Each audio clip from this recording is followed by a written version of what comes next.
Hey everybody, what's going on? This is Chris with Triple Helix Gaming, and today I am bringing you another PS3 gameplay. This is a little bit into the game. The theater host migrated, but it wasn't really worth putting the clips together to try and show you the first like 2 kills or something like that. The score says 0-0, but that's just because of the host migration. It will eventually go back up. It stays at 0-0 for a little bit. But that's just theater mode. There's not much you can do about it. Anyway, this is a game from the PS3, and I just wanted to talk a little bit more about the differences between the players, I think, on the PS3 and Xbox. I know that in my video yesterday, well, technically it's today, but I'm going to be posting this tomorrow. I wanted to talk a little bit more about the differences, because it's not so much like I'm saying that people who play on the PS3 are retarded and that they can't play Call of Duty worth a shit.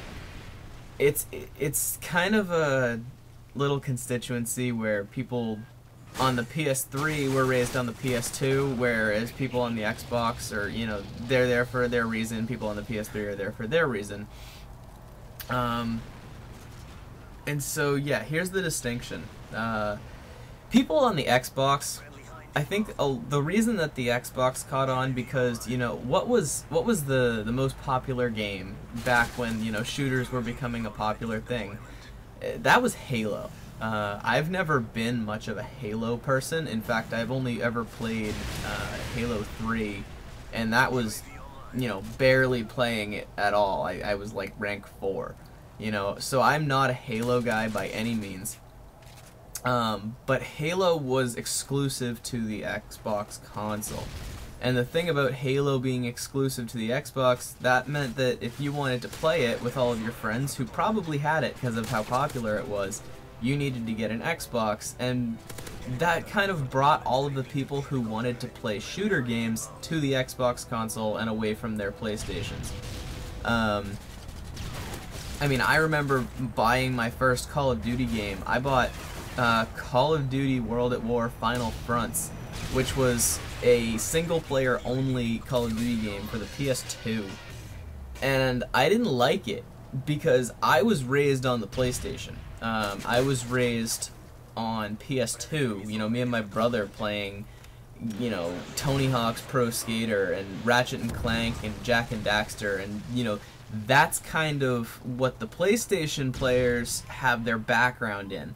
A lot of the people who you find on the PlayStation Network have their backgrounds in MMORPG kind of games, in racing games, in skateboarding games, sports games. You find a lot of people who have the PS3 are there for like Madden, NHL, those types of games.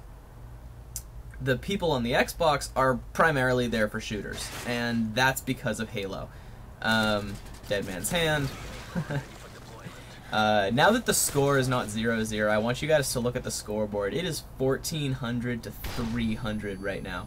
So here I am. I don't even consider this like an awesome free-for-all. Like, I wasn't feeling like I was on fire, but I wanted to use this game just to show, how bad some of the players are.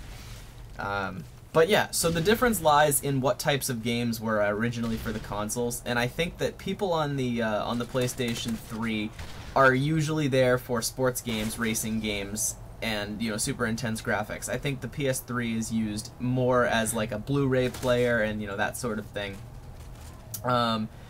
And the people who play on Xbox are there for the shooters. So it's not so much like the people on the PS3 can't play Call of Duty, really, really well. Like, I just hopped on the PS3, and I'm technically now playing, a PS3 player, and I play Call of Duty really well. But it's that a lot of the people on the PS3 are just casual gamers. They saw, oh, Call of Duty is popular, so they picked it up. You see a lot of people who haven't even prestiged. I run into a lot of people in my lobbies that are like level 15, level 30, and, they're really low. That's just how it is, and I just thought I would lay that out. They're more casual gamers, and Xbox has more hardcore gamers.